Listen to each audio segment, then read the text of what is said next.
దేవునికి స్తోత్రం. దేవుని పరిశుద్ధ నామమునకు మహిమ కలుగును గాక. ఆమేన్. జీవము కలిగిన దేవుడు మన రక్షకుడునైన యేసుక్రీస్తు వారి దివ్యనామమున అందరికీ వందనాలండి. ఒక లేఖన భాగం చదువుకుని హెబ్రీయులకు రాసిన పత్రిక 11వ అధ్యాయము 21వ వచనం. విశ్వాసమును బట్టి యాకోబు అవసాన కాలమందు యోసేపు కుమారుల్లో ఒక్కొక్కని ఆశీర్వదించి తన చేతికర్ర మొదల మీద ఆనుకొని దేవునికి నమస్కారము చేశాను. చిన్నమాట ప్రార్థన చేసుకో. మా ప్రియ ప్రభువా, ఒక లేఖన భాగం చదువుకున్నాం. మీ హృదయంలోని మీ ఆలోచనలు, మా పట్ల మీరు కలిగి ఉన్న ఆలోచన లేఖనాల్లో నుండి మేము చూడాలని ఆశపడుతూ ఉన్నాం. పరిశుద్ధ ఆత్మదేవ, మీరు మాకు సహాయం చేస్తేనే మా పట్ల మీరు కలిగి ఉన్న ఉన్నతమైన ఆలోచనలు ఆకాశమంత గొప్పవి కదా మీరు చెప్పారు. అవి మేము తెలుసుకోగలుగుతాం.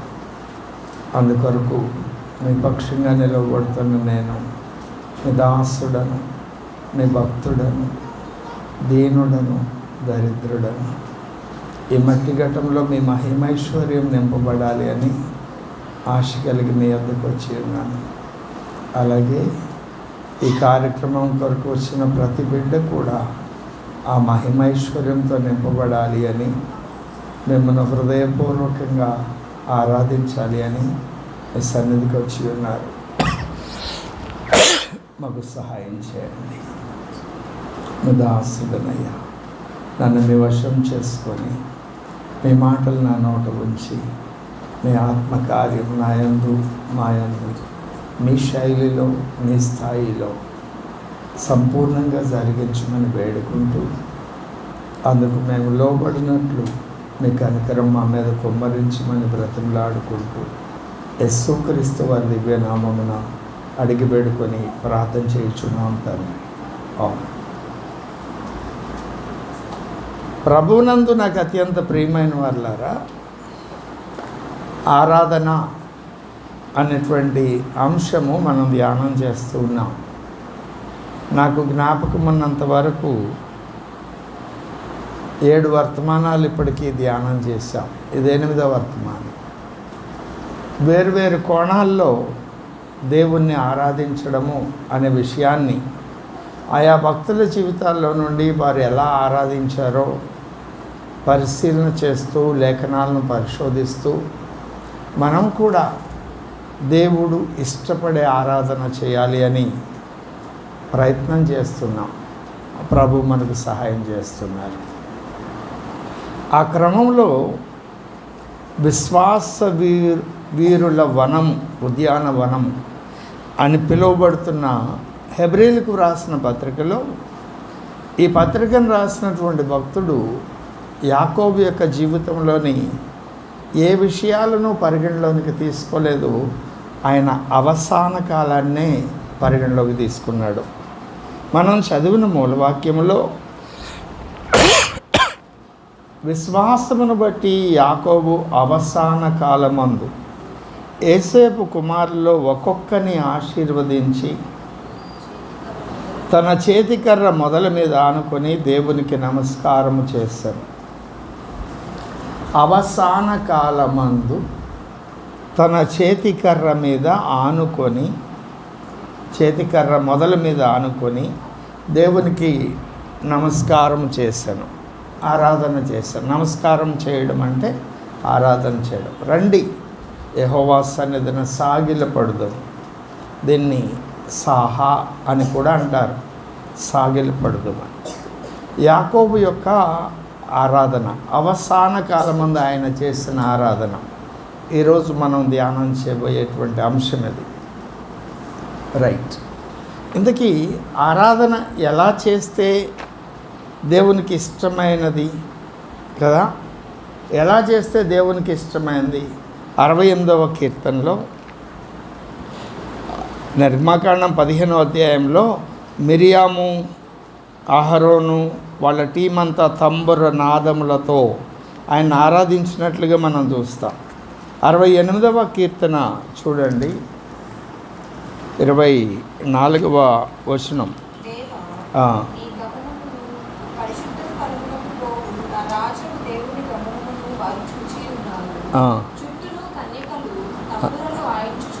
తంబురలు వాయించుచుండగా కీర్తనలు పాడువారు ముందర నడిచిరి కదా. 149వ కీర్తన 7వ వచనం.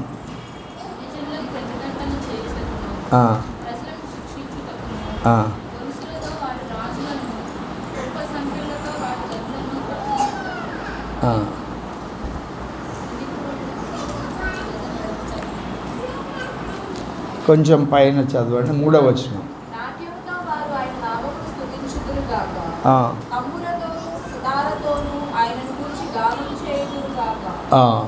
కదా, తంబురా సితార్లతో. 150వ కీర్తన అంతా అదే మాట కనపడుతుంది కదా. బోరధ్వనితో 3వ వచనం, ఆయన స్తుతించుడి, స్వరమండలములతో ఆయన స్తుతించుడి.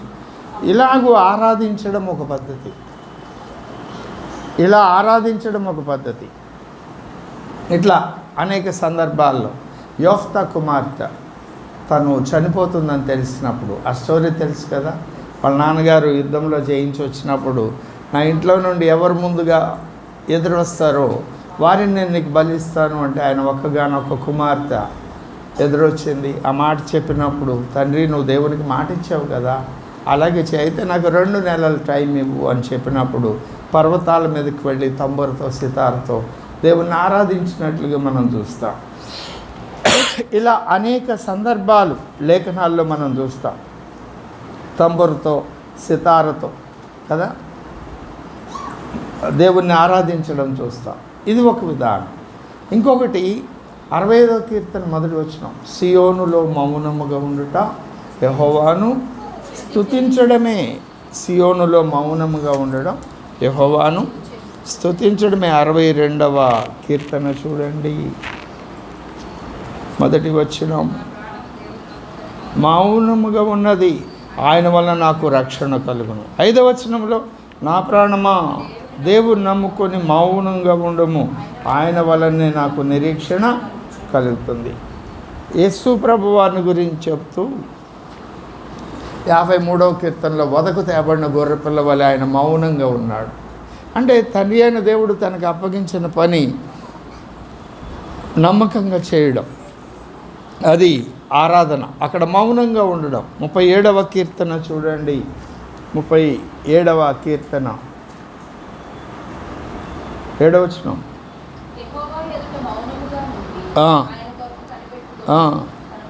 కదా, ఆయన ఎదుట మౌనంగా ఉండడం, అప్పగించిన పని నెరవేర్పు కొరకైతేనేమి, రక్షణ కొరకైతేనేమి, నిరీక్షణ కొరకైతేనేమి, ఆయన ప్రార్థన ఆలకించువాడైతేనేమి, లేదు యెషయా గ్రంథం ప్రకారం ఆయన అప్పగించిన పని నమ్మకంగా చేస్తూ శ్రమ వచ్చినా, హింస వచ్చినా, కరువు కట్టుకం వచ్చినా, మరణం వచ్చినా నమ్మకంగా ఉండడం, మౌనంగా ఉండడం, ఇది ఒక పద్ధతి దేవుణ్ణి ఆరాధించడం. మొదటిది ఏం చెప్పుకున్నాం? తంబురతో, సితారతో, వాయిద్యాలతో నాట్యం ఆడుతూ దేవుణ్ణి ఆరాధించడం. మౌనంగా ఉండడం కూడా దేవుణ్ణి ఆరాధించడం. ఇంకొక పద్ధతి, అనేక మంది, వేల మందితో ప్రత్యేకంగా దేవుణ్ణి స్తుతించడము, దేవుని పాటలు పాడడము, వేల మందితో చేసేటువంటి పని. దినవృత్తాంతములు 1వ గ్రంథం 23వ అధ్యాయం. దావీదు భక్తుడు దేవుణ్ణి ఆరాధించడానికి ఒక టీం తయారు చేశారు. ఆ టీం ఎంతమందో చూడండి, 4వ వచనం. లేవీయులలో కవులలో పేరు రాయబడిన వారు 38,000 మంది పురుషులు అని 3వ వచనంలో ఉంది. 4వ వచనం నుండి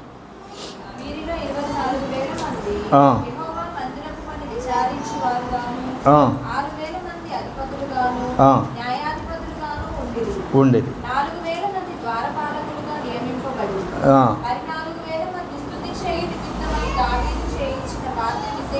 కదా.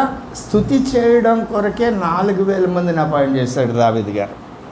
అంతమంది కలిసి దేవుణ్ణి ఆరాధిస్తుంటే అపేక్ష ఎలా ఉంటుంది? 1,000 మంది, 4,000 మంది స్తుతి చేయడం దేవుని సన్నిధిలో. ఇలా అనేక స్థలాల్లో ఆయన స్తుతి చేయడానికి ప్రత్యేకించారు. 25 ప్రారంభం.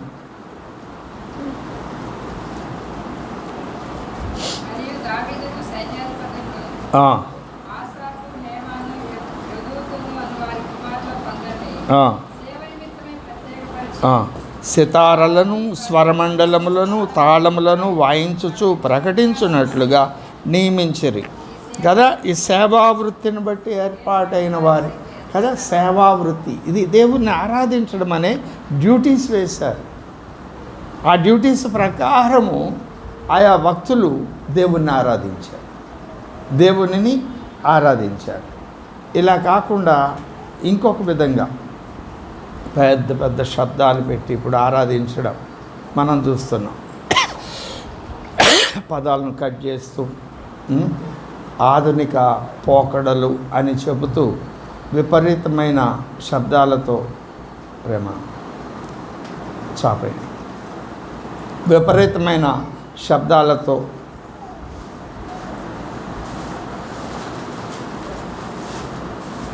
విచిత్రమైన నాట్యాలతో ఇతరులకు అభ్యంతరకరంగా ఉండే విధంగా కూడా దేవుణ్ణి ఆరాధించేవారు ఉన్నారు. మరి దాన్ని దేవుడు అంగీకరిస్తాడా, అంగీకరించడా, దాన్ని ఆయన ఎలా రిసీవ్ చేసుకుంటాడు అనేది మనం అక్కడికి వెళ్ళినాక తెలుస్తుంది. ఇంకొక వర్గం ఉన్నది, వారు వాయిద్యాలు లేకుండా గాత్రంతోనే దేవుణ్ణి ఆరాధించాలని ఆ భక్తులు కూడా దేవుణ్ణి ఆరాధిస్తున్నారు. ఇప్పటికి ఎన్ని రకాలు చెప్పుకున్నాం? మృదంగ వాయిద్యాలతో, తంబుర, సితార వాటితో నాట్యమాడుతూ ఒక క్రమబద్ధమైన రీతిలో లయభరితంగా విజయాన్ని సొంతం చేసుకున్నప్పుడు వేరు కారణాలతో దేవుణ్ణి ఆరాధించడం ఒకటి చెప్పుకున్నాం. రెండవది మౌనంగా ఉండడం, రక్షణ కొరకు, నిరీక్షణ కొరకు, ఆయన చేసే కార్యాల కొరకు, లేదు మనం ఆయన కొరకు చేసే కార్యాల కొరకు మౌనంగా ఉండడం కూడా దేవుణ్ణి ఆరాధించడం. మూడవదిగా ఏం చెప్పుకున్నాం? అనేకులతో, డ్యూటీ మైండెడ్తో దేవుణ్ణి ఆరాధించడం. దావీదు అపాయింట్ చేశాడు 4,000 మందిని కదా. వాళ్ళు హృదయపూర్వకంగా ఆరాధించారా, డ్యూటీ మైండెడ్తో ఆరాధించారా, అది దేవునికి తెలుసు, వాళ్ళకి తెలుసు. కానీ సేవావృత్తిని బట్టి అనే మాట మనం చదివాం. వాళ్ళ ఆరాధన కూడా దేవుడు ఆలకించి యెహోషాపాతుకు విజయాన్ని ఇచ్చాడు కదా. దినవృత్తాంతములు 2వ గ్రంథం 20వ అధ్యాయంలో మనం చూస్తాం. మొదటి దినవృత్తాంతం గ్రంథంలో చూస్తాం. ఆ తర్వాత విపరీతమైన శబ్దాలతో ఆరాధన చేయడం మనం చూస్తాం. ఆ తర్వాత మౌనంగా ఉండి గాత్రంతో, వాయిద్యాలు లేకుండా కేవలం స్వరపేటిక యొక్క స్వరాన్ని వినిపిస్తూనే దేవుణ్ణి ఆరాధించడం అనే విషయాలు మనం చూస్తున్నాం. వీటన్నిటిలో ఏది సరి అయిన ఆరాధన అనే ప్రశ్న మనకి ఎదురవుతుంది. అవును కదా. ఎదురైనప్పుడు మనం ఇలా ఆలోచిద్దాం, ఇలాంటి ఆరాధనలు ఒక క్రైస్తవ సమాజమే చేస్తుందా?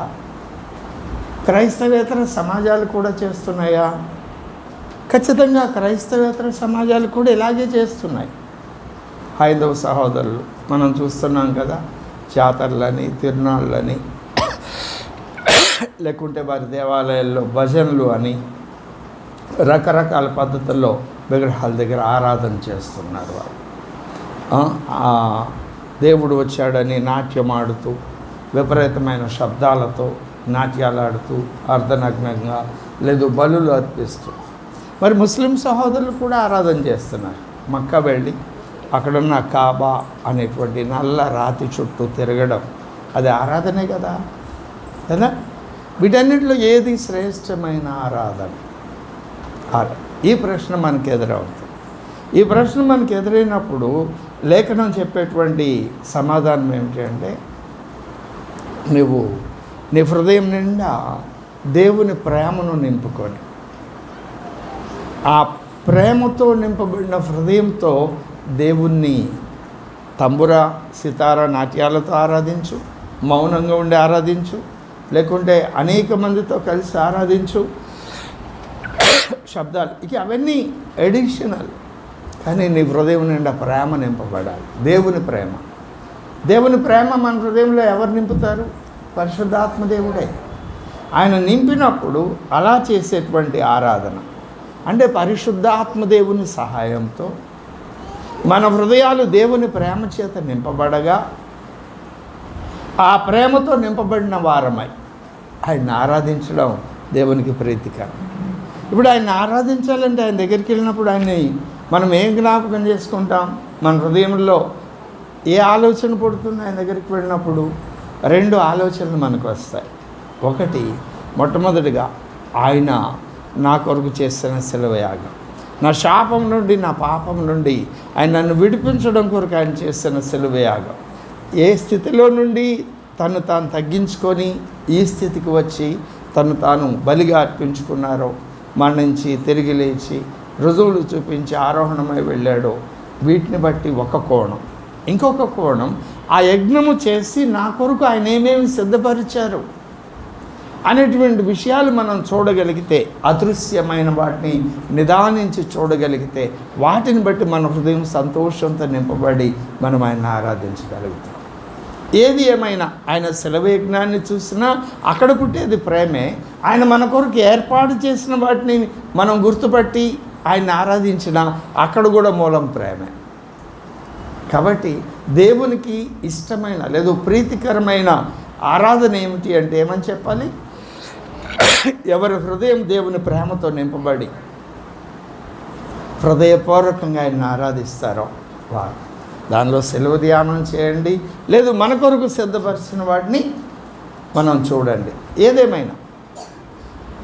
ఏదేమైనా ఆ ప్రేమతో నింపబడి మన కొరకు ప్రభు చేసిన వాటిని గురించి, సిద్ధపరిచిన వాటిని గురించి ధ్యానం చేయడం ద్వారా మన హృదయము నిండు ఆరాధనతో నింపబడి, ఇది ఉపోద్ఘాతం ఆరాధన. ఈరోజు వర్తమానాన్ని ఇప్పుడు యాకోబు గారి జీవితాన్ని మనం తీసుకున్నాం.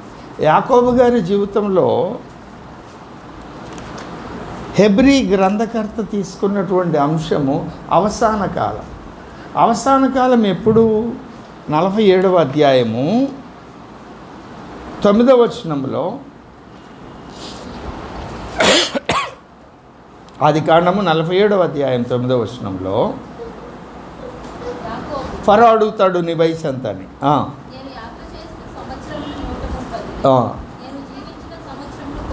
ఈ సందర్భం ఏమిటి? వాగ్దాన భూమి అయిన కానానులో నుండి ఐగుప్తుకు వచ్చిన సందర్భం ఇది. అవునండి, వాగ్దాన భూమి అయిన కానాన్లో నుండి ఐగుప్తుకు వచ్చిన సందర్భం. అంటే వాగ్దాన భూమి అయిన కానాన్లో ఎన్ని సంవత్సరాలు ఉన్నారు భక్తుడు? 130 సంవత్సరాలు. ఆ తర్వాత 28వ వచనం,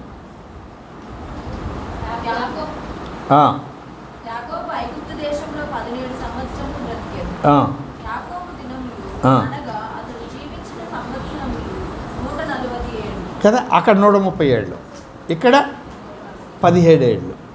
అవునా? 130 ఏళ్ళు జీవితం అంతా పోరాటమే. అది వాగ్దాన భూమి, యెరూషలేం ఉండేటువంటి దేశం అది.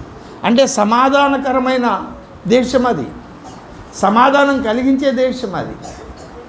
సమాధానం కలిగించే దేశంలో ఆయన నిత్యం పోరాటంలోనే ఉన్నాడు. ఐగుప్తు ఫరో అధికారి, లోకాధికారి సాదృశ్యం. ఇక్కడ ప్రశాంతమైన జీవితాన్ని జీవించాడు. అవసాన కాలం అక్కడ గుడారాల్లో సంచరించేవాడు. ఆయన గుడారములలో సాధువై ఉండెను అని రాయబడి ఉంది ఆయన గురించి. ఇక్కడ యోసేపు ఫరో తర్వాత అంతటి వాడు కదా. గోషాను దేశంలో మరి ఆయన స్థాయికి తగినట్లుగానే వీరి నివాసాలు ఉండేయేమో కదా. ఎట్లా? రాసనగర్కు సంబంధించినటువంటి పెద్ద పెద్ద మందిరాలు, తెరలు, షీనారు వస్త్రాలు, నీలధూమ్ర రక్త వస్త్రాలు, ఓదారంగు వస్త్రాలు వాళ్ళు ధరించి ఒక పెద్ద హాల్లో పడక మీద ఈ వృద్ధాప్యంలో ఉన్నటువంటి యాకోబు పండుకొని ఉండగా ఆయనకి పరిచర్య చేసేటువంటి వైద్యులు. ఆయన ఆరోగ్యం తక్కువ కదా.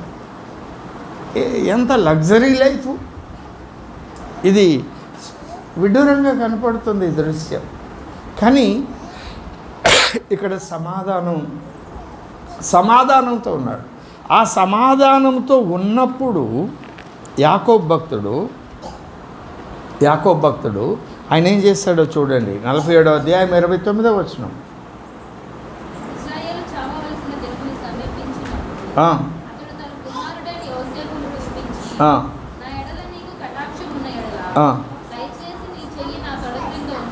ఎందుకో అప్పుడు యాకోబు కుమారులు ఎంతమంది? 12 మంది, కుమార్తె 13. ఆ 13 మందిలో ఇతను ఒక్కడే నమ్మాడు. మిగిలిన వాళ్ళని నమ్మలేదు అని చెప్తూ ఆయన ప్రమాణం చేయమని అడుగుతాడు. ఏమని?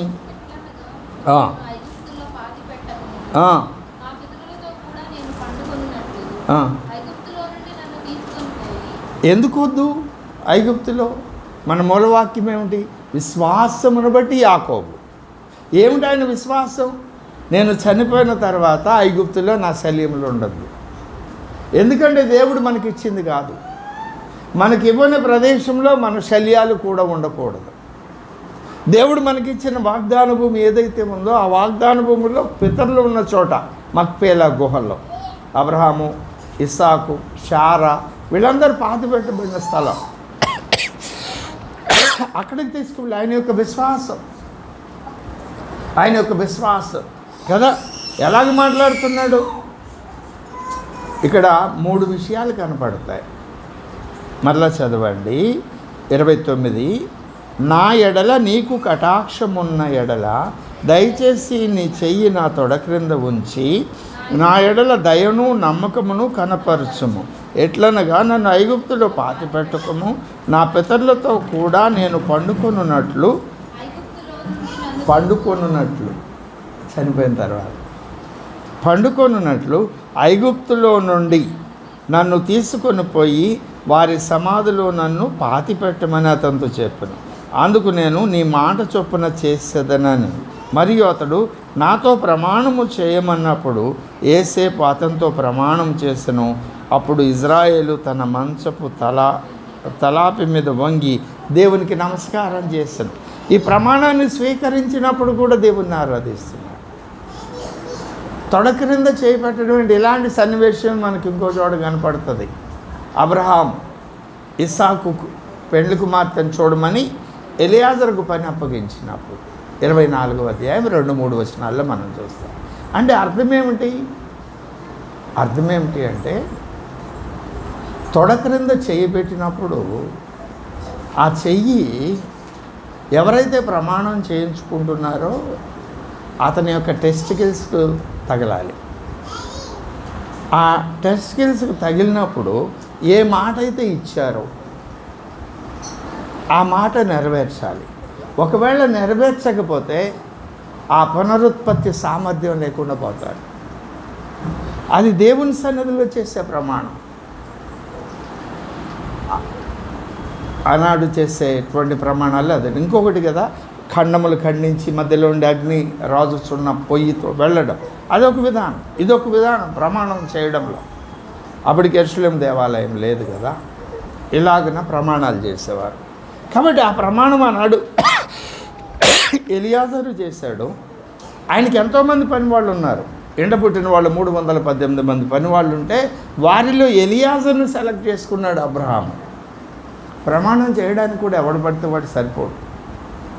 అలాగే ఇక్కడ 12 మంది కుమారులు ఉంటే ఆ 12 మందిలో యేసేపును సెలెక్ట్ చేసుకున్నాడు. యేసేపు ప్రమాణం చేశాడు. ఆ తర్వాత అనుకున్నట్టుగానే ఆయన ఆస్ట్రేలియాలను అక్కడికి తీసుకువెళ్ళినట్లుగా 70 రథాలతో వెళ్ళి 40 దినాలు శోక దినాలు పాటించినట్లుగా లేఖనాల్లో మనం చూస్తాం. నేను మీకు పరిచయం చేస్తున్న అంశం ఏంటి అంటే అవసాన కాలమందు ఆయన ప్రమాణం చేయించుకోవడంలో మనకేం కనపడుతుంది? తన యొక్క పరిచర్యను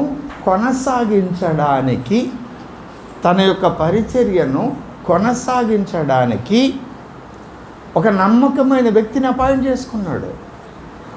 పౌలు తిమోతికి చెప్తూ నీవు తిమోతికి వ్రాసిన 2వ పత్రిక 2వ అధ్యాయం 1వ అధ్యాయం 13వ వచనం 2వ అధ్యాయం 2వ వచనంలో నీవు నా వలన అనేక సాక్షుల ఎదుట వినిన సంగతులను నమ్మకము సామర్థ్యం కలిగిన వ్యక్తులకు అప్పగించున్నాడు. అవునా? ఇక్కడ యాకోబు గారు ఆ యాజకత్వ పరిచర్య చేస్తున్నాడు. ఏమిటి?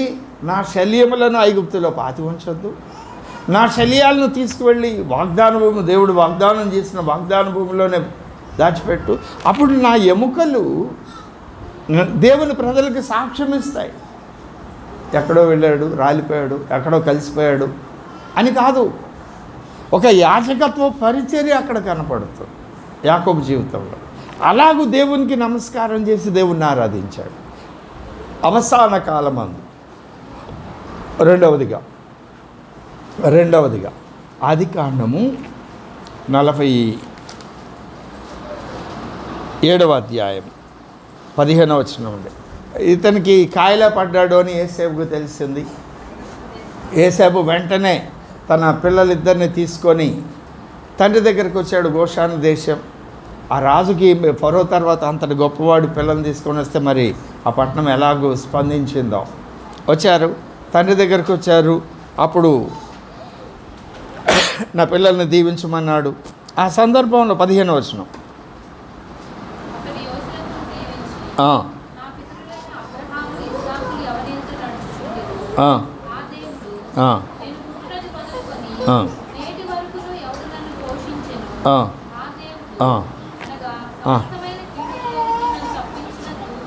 ఎవరిని గురించి మాట్లాడుతున్నాడు? తన జీవితకాలమంతా తనను నడిపించిన దేవుని గురించి మాట్లాడుతున్నాడు. ఇతని కనులు మందంగా ఉన్నాయి, కనిపించడంలా. అవును కదా?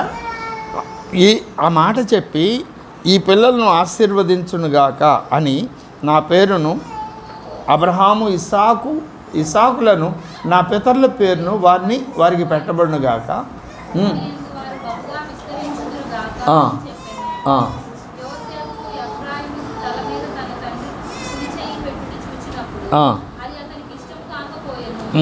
14వ వచనంలో ఆ సన్నివేశం ఉంటుంది. మనిషే పెద్దవాడైనందున 13 కూడా చదవండి. తర్వాత యోసేపు ఇజ్రాయేలు ఎడమ చేతి తట్టున తన కుడి చేతిని, ఎఫ్రాయిమును ఇజ్రాయేలు కుడి చేతి తట్టున తన మనిషేను పట్టుకొని వారినిద్దరిని అతని దగ్గరకు తీసుకొని వచ్చాను.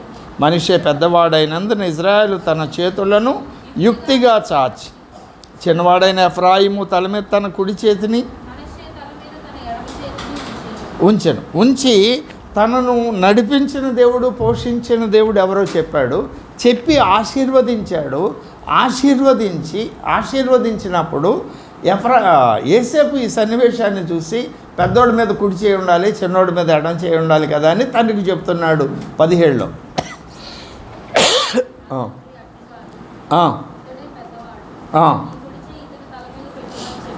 చెప్పాను, అది నాకు తెలియను. ఏమన్నాడు? అది నాకు తెలియను. ఈయనెవరు? యోసేపు దేశానికి రాజా. ఈయనెవరు? చనిపోవడానికి సిద్ధంగా ఉన్న వృద్ధాప్యంలో ఉన్న వ్యక్తి. వృద్ధాప్యంలో ఉన్న వ్యక్తి ఆ దేశానికి రాజు అయినటువంటి వ్యక్తితో, ఆ రాజు అయిన వ్యక్తి ఏదో చెప్తూ ఉంటే అది నాకు తెలుసు. ఎవరు మాట్లాడేది? తనని ఎవరు నడిపించారని చెప్పాడో చూడండి. ఆ నడిపించినటువంటి వ్యక్తి తనలో నుండి మాట్లాడుతున్నాడు. ఎప్పుడు? తన విశ్వాసాన్ని బట్టి యాజకత్వ ధర్మాన్ని నెరవేర్చిన తరువాత ఇది జరుగుతోంది. తన విశ్వాసమును బట్టి యాజకత్వ పరిచర్య నమ్మకంగా జరిగించిన తర్వాత ఇది జరుగుతుంది. ఏది? తనలో ఉన్నటువంటి విశ్వాసాన్ని కనపరిచినప్పుడు మన లోపల ఉన్నటువంటి మన అంతరంగ పురుషుడు, నూతన పురుషుడు బయటకు వస్తున్నాడు. ఆయన అంటున్నాడు, అది నాకు తెలుసు.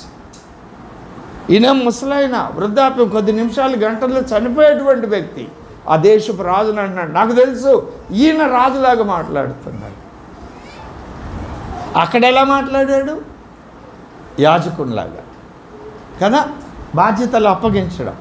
సూటబుల్ పర్సన్ని సెలెక్ట్ చేసుకోవడం, ఆ పనికి ఆ పర్సన్కి ఆ పని అప్పగించడమే కాదు, ప్రమాణం చేయించడం. ఇది యాజకుని పరిచర్య. ఆ పరిచర్య చేయడం ద్వారా దేవుణ్ణి ఆరాధించారు. ఇక్కడ వచ్చేటప్పటికి ఆశీర్వదించే పని యాజకుందే. రాజుది కూడా. దావీదు మందసాన్ని ఓబేదెదోము ఇంటి నుండి దావీదు పురానికి తీసుకువెళ్ళినప్పుడు నాట్యమాడుతూ తీసుకువెళ్ళిన తర్వాత ఏం జరుగుతుంది? ప్రజలందరినీ దీవించిన తర్వాత తన ఇంటికి వెళ్ళి ఇంటి వారిని దీవించాడు. జ్ఞాపకమైన సమూయేలు గ్రంథంలో మనం చూస్తాం. అట్లనే ఈయన దీవిస్తున్నాడు, రాజులాగా దీవిస్తున్నాడు. ఎదుటి వాళ్ళు ఏదో చెప్తే కాదు, నేను చెప్పింది నాకు తెలుసు అంటే యాకోబులో ఏ పరిచర్య కనపడుతుంది?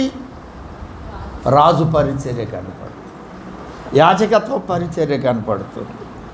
ఈ పరిచర్యలు చేయడం ద్వారా దేవుడు ఆయనకు అప్పగించిన పనులను ఆయన చేయడం ద్వారా దేవుణ్ణి ఆరాధిస్తున్నాడు. ఎప్పుడు? నిండు వృద్ధాప్యంలో, అవసాన కాలమందు. మన మూలవాక్యం ఏమిటి? యాకోబు అవసాన కాలమందు. అవునా? తన చేతి కర్ర మొదల మీద ఆనుకొని దేవునికి నమస్కారం చేశాను. నమస్కారం చేయడం అంటే ఆరాధన అని చెప్పాను. ఆరాధన అంటే దేవుడు మనకు అప్పగించిన పనులను దేవుడు సంతోషపడే విధంగా చేయడం అని చెప్పారు. ఆ అనుభవాన్ని యాకోబు జీవితంలో నుండి చూపిస్తూ, యాకోబుకి అప్పగించిన పరిచర్య యాజకత్వ పరిచర్య. అది తన బాధ్యతను తన కుమారుల్లో ఒక కుమారుణ్ణి నమ్మకస్తుడైన వానిగా ఎంచి అతనికి అప్పగించడం ద్వారా ఆ పని దేవుడు సంతోషపెట్టే విధంగా ఆ పని చేయగలిగాడు. రెండవదిగా, ఎప్పుడైతే ఆ విశ్వాసాన్ని కనపరిచాడో అప్పుడు అతనిలో ఉన్నటువంటి అంతరంగ పురుషుడు, నూతనపరచబడిన అంతరంగ పురుషుడు అనగా దేవుని స్వరం పలుకుతుంది, నాకు తెలుసు, నువ్వు నాకు చెప్పొద్దు, నేను ఆశీర్వదించేటప్పుడు నువ్వు మాట్లాడదు, అది నాకు తెలియను. మరలా చదవండి ఆ మాట. ఒప్పక అది నాకు తెలియను నా కుమారుడా, అది నాకు తెలియను 2 సార్లు. ఇతడును ఒక జన సమూహమై గొప్పవాడగును కానీ ఇతని తమ్ముడు ఇతని కంటే గొప్పవాడగును, అతని సంతానము జనముల సమూహమగునని. ఇది యాజకుని రాజు యొక్క పరిచర్య. మూడవదిగా 49వ అధ్యాయం ప్రారంభం.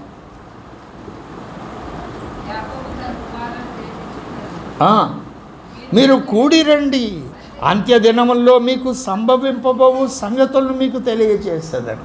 అంటే ఏం చేస్తున్నారు? తన 12 మంది కుమారులను పిలిచి ప్రవచిస్తున్నాడు అంత్యదినాల్లో ఏం జరగబోతుందో అని. తప్పు చేసినటువంటి రూబేనుకు ఆశీర్వాదాలు ఇచ్చాడు. విపరీతమైన వేండ్రమైన కోపంతో ఉన్న లేవి షిమియోనులకు ఆశీర్వాదం ఇచ్చాడు.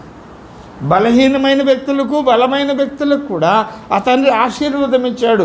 49 2వ వచనం నుండి 27వ వచనం వరకు వీటిని గురించి ఆయన ప్రవచిస్తున్నాడు అంటే అర్థం ఏమిటి?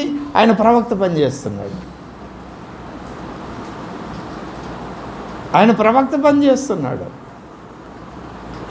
ప్రవచించడం ద్వారా దేవుణ్ణి ఆరాధిస్తున్నాడు.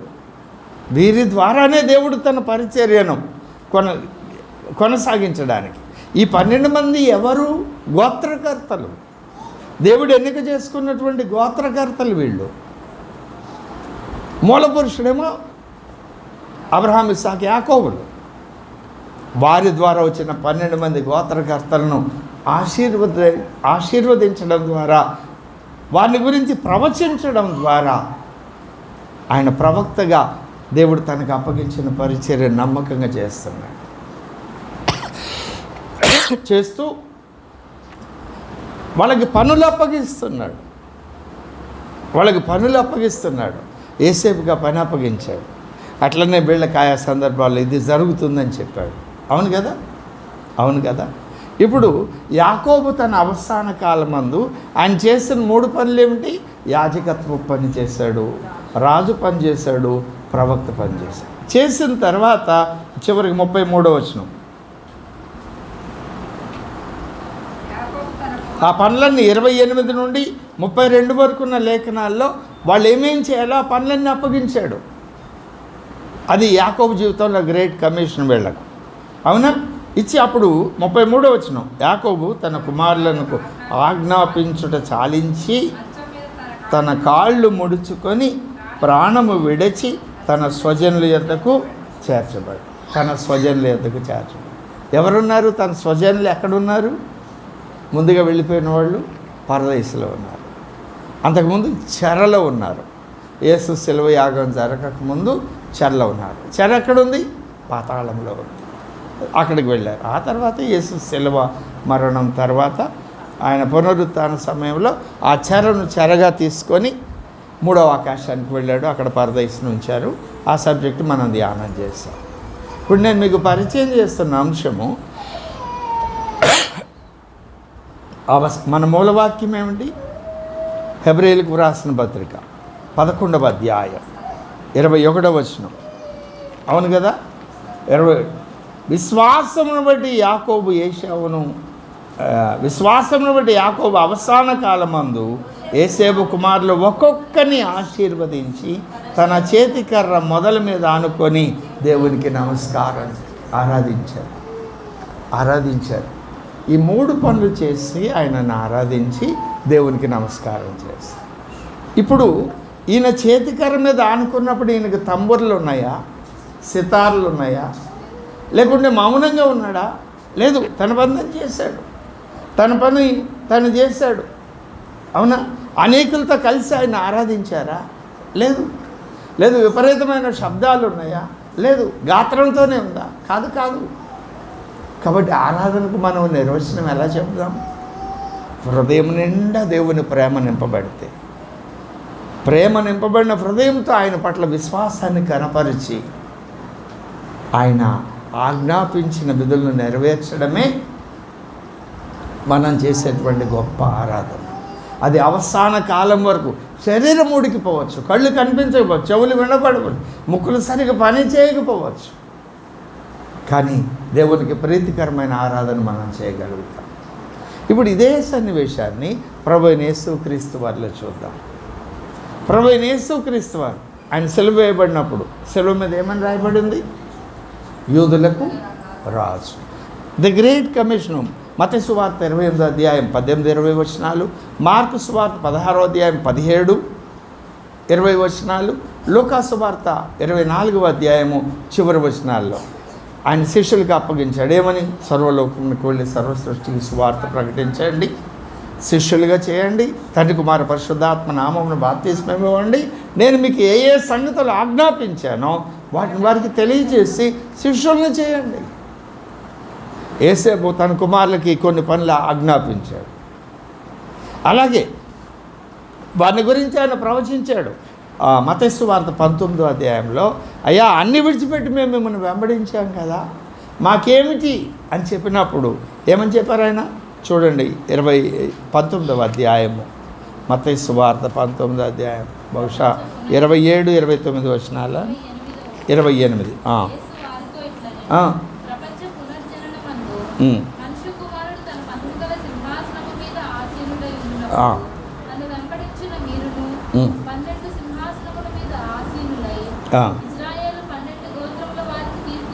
కదా వారిగా చెప్పాడు. యోహాను సువార్త 14వ అధ్యాయం 1-3 వచనాల్లో ఏం చెప్పాడు?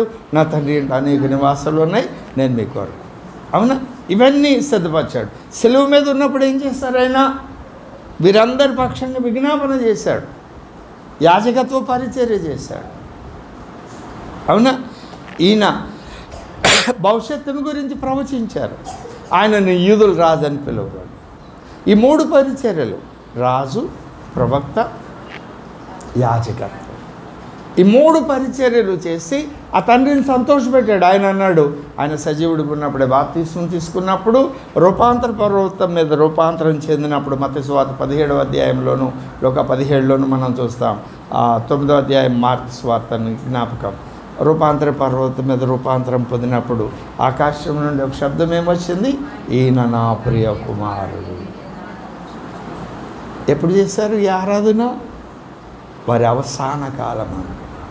యేసు ప్రభు వారికి యాకోబు ముంగుర్తుగా ఉన్నాడు. ఏ విషయాల్లో? అవసాన కాలం ముందు దేవుణ్ణి ఆరాధించే విషయంలో. కాబట్టి ఆరాధన అనేటువంటిది దానికి ఒక నిర్దిష్టమైనటువంటి ప్రమాణం ఏది లేదు. ఇలా చేస్తేనే ఆరాధన అనే నిర్దిష్టమైనటువంటి కొలబద్ద ఏది లేదు. దేవుడు నీకు ఏ పని అప్పగించాడో ఆ పని దేవుడు సంతోషపెట్టే విధంగా చేయడమే కొలమ. అది ఎలాగ చేయాలి? నీ హృదయం నిండా దేవుని ప్రేమ నింపబడాలి. దేవుని ప్రేమ నింపబడాలి అంటే ఎవరు కావాలి? పరిశుద్ధాత్మ దేవుడుగా. పరిశుద్ధాత్మ దేవుడు నువ్వు పొందుకోవాలంటే నీకేముండాలి? విశ్వాసం కలిగి, అయ్యా నువ్వు నాకు పరిశుద్ధాత్మను దయచేయమని అడగాలి. అప్పుడు విశ్వాసంతో పరిశుద్ధాత్మ దేవుని సహాయంతో నీ హృదయం ప్రేమతో నింపబడినప్పుడు ఇక అప్పుడు నువ్వు మౌనంగా ఉండలేవు. దేవుడు అప్పగించిన పని చేయడానికి నువ్వు పూనుకుంటావు. యాజకత్వ పరిచర్య చేస్తావు, ప్రవక్త పరిచర్య చేస్తావు, రాజు పరిచర్య చేస్తావు. ఆ క్రమంలో మౌనంగా ఉండే సందర్భాలు వస్తే వదకు తేబడిన గొర్రెపిల్ల వలె మౌనంగా ఉంటావు. అవసరతను బట్టి తంబర సితారాలతో నాట్యం ఆడతావు, దేవుడిని ఆరాధిస్తావు.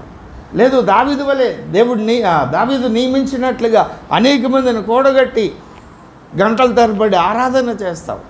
అది నీ పరిస్థితిని బట్టి, అక్కడ అవసరతను బట్టి, దేవుని ఆత్మ నిన్ను నడిపించేదాన్ని బట్టి ఆరాధన చేస్తావు. ఆ విశ్వాసంతో నువ్వు ఆరాధన చేస్తున్నప్పుడు నీలో ఉన్న అంతరంగ పురుషుడిలో నుండి ఆ నూతన పురుషుడు బయటకు వస్తాడు. ఆ నూతన పురుషుడు బయటకు వచ్చి నీ ద్వారా కొన్ని ప్రవచనాలు పలికిస్తాడు, జరగబో సంగతులు నీ ద్వారా పలికిస్తాడు. ఆరాధనలో ఆరాధన యొక్క గొప్పతనం అది. కాబట్టి ఇలా చేస్తేనే ఆరాధన అనేది నియమం కాదు, నియమం కాదు. అలాగని అలా చేయడం తప్పు అని మనం ఏమన్నా సిద్ధాంతం చేస్తున్నామా? గాత్రంతో పాడడం ద్వారా దేవుణ్ణి ఆరాధించాలి అనే భక్తులు దేవుని ప్రసన్నతను పొందుకుంటున్నారు కదా. విపరీతమైన వాయిద్యాలతో నాట్యమాడుతూ దేవుణ్ణి ఆరాధించే వాళ్ళు కూడా ఆత్మను రక్షిస్తున్నారు, దేవుని కార్యాలు చేస్తున్నారు కదా. కాబట్టి దేనికి ప్రమాణం లేదు. మనం ఇది కరెక్టు ఇది తప్పని. నీకు అప్పగించబడిన పని నువ్వు చేయాలి అంటే అది నీ హృదయం ప్రేమతో నింపబడి ఉండాలి. ప్రేమతో నింపబడి ఉండాలి అంటే ఆ ప్రేమ పరిశుద్ధాత్మ దేవుడిని హృదయంలో, రోమిలకు రాసిన పత్రిక 5:5 ప్రకారం పరిశుద్ధాత్ముని హృదయంలో కుమ్మరించింది అయి ఉండాలి. పరిశుద్ధాత్ముని హృదయంలో ఆ ప్రేమను ఎప్పుడు కుమ్మరిస్తారు? నువ్వు ఆయన అడిగినప్పుడు విశ్వాసంతో. ఆ ప్రేమతో నీ హృదయం నింపబడినంత కాలం అది నీ అవసాన కాలం అందు కూడా శరీరంలో భౌతిక అవయవాలు పనిచేయకపోయినా నువ్వు ఒక గొప్ప ఆరాధకుడుగా ఉంటావు. ఆరాధనలో యాజకత్వ పరిచర్య చేస్తావు, రాజు పరిచర్య చేస్తావు, ప్రవక్త పరిచర్య చేస్తావు. అలాగున నీ కొరకు సిద్ధపరిచిన ప్రతి సత్క్రియందు సఫలత పొందుతావు. అటు ధన్యత యాకోబు పొందుకున్నాడు. అటు ధన్యత మన ప్రియుడు వరుడైన యేసునాథుడు అలాంటి పరిచర్య ఆయన చేశారు. మనం కూడా ఆయనలాగా చేయాలి. అదే అనుభవం పౌలు జీవితంలో కూడా మనం చూస్తాం. అట్టి ఆరాధకులుగా ఉండాలి అని దేవుడు కోరుతున్నాడు. చూడండి, యోహాను సువార్త 4వ అధ్యాయం 23.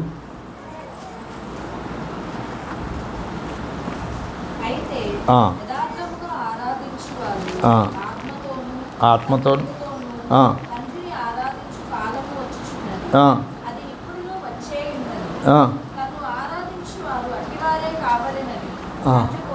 ఏం కోరుతున్నాడు దేవుడు నీ దగ్గర నుండి? ఆయన నిన్ను కోరే కోరిక అది. ఆయన నిన్ను కోరే కోరిక అది.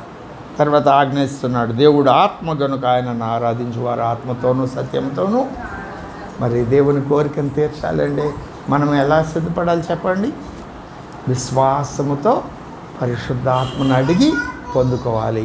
పరిశుద్ధాత్ముడు మన హృదయాన్ని ప్రేమతో నింపినప్పుడు ఆ ప్రేమతో నింపబడిన హృదయాన్ని బట్టి మనకు అప్పగింపబడిన పనులు ఆ ప్రేమతోనే చేయాలి. చేసినప్పుడు ఈ 3 పరిచర్యలు మనలో నుండి బయటకు వస్తాయి. మన అంతరంగ పురుషుడు నూతన పరచబడిన వాడై ఆ పరిచర్యలు చేస్తారు. అవి మనకు తెలియదు, మనకు తెలియనంత గొప్పగా, మనం ఊహించినంత గొప్పగా మన పరిచర్యలు ఉంటాయి. అటు ధన్యకరమైన జీవితం ఈ కార్యక్రమం ఏర్పాటు చేసిన కుటుంబానికి చేరికూడిన మనకందరికీ దేవుడు అనుగ్రహించునుగాక. దేవుడి మాటలు మన వెనుకల్లో దీవించి ఆశీర్వదించును గాక. ఆమేన్. ప్రార్థన చేసుకుందాం.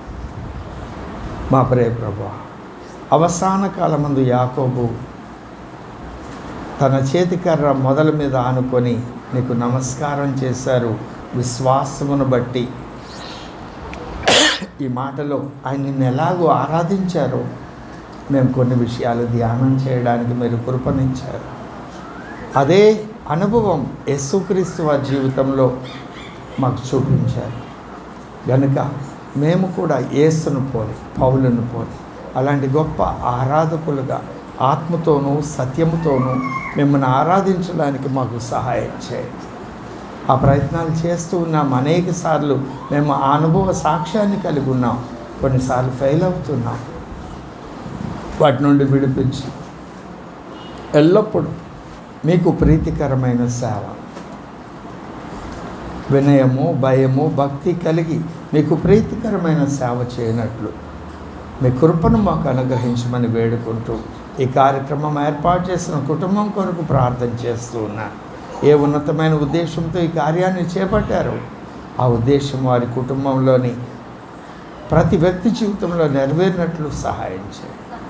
ఆ కుటుంబంలో సమాధానం కావాలి అని, రక్షణ పొందిన వారు దేవుని సన్నిధిలో కనపడాలి అని, అయ్యా ఆర్థిక ఇబ్బందుల నుండి విడుదల కావాలి అని, ప్రతి జాబు విషయంలో, అలాగే రుణముల నుండి విడుదల, తర్వాత వారిద్దరి కెరీర్ విషయంలోనూ, వారిద్దరు కలిసి ఒక చోట నివసించే విషయంలోనూ మీ కృప కొరకు ఇలా కొన్ని విషయాలు మేము రాసుకున్నాం.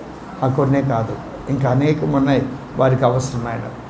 అవి ఎన్ని ఉన్నా సరే ప్రేమతో నింపబడిన హృదయం కలిగి విశ్వాసంతో నిన్ను ఆరాధించడం వలన అవన్నీ స్వతంత్రించుకోవడానికి ఆ కుటుంబానికి చేరికూడిన మా అందరికీ వర్తమానం వింటున్న ప్రతి ఒక్కరికి దయచేయమని వేడుకుంటూ యేసుక్రీస్తు వారి దివ్య నామమున అడిగి వేడుకొని ప్రార్థన చేయుచున్నాం తండ్రి. తండ్రి యొక్క శాశ్వతమైన ప్రేమ, కుమారుని యొక్క శాశ్వతమైన కృప, పరిశుద్ధాత్మ దేవుని యొక్క అన్యోన్యము మనోహరమైన సహవాసం చేరికూడిన మనకు కార్యక్రమం ఏర్పాటు చేసిన తల్లిగారు మల్లేశ్వరి గారు వారి సంతానం అంతటికి, లోకంలో ఉన్న సకల పరిశుద్ధులందరికీ సదాకాలం తోడై ఉండునుగాక. ఆమేన్.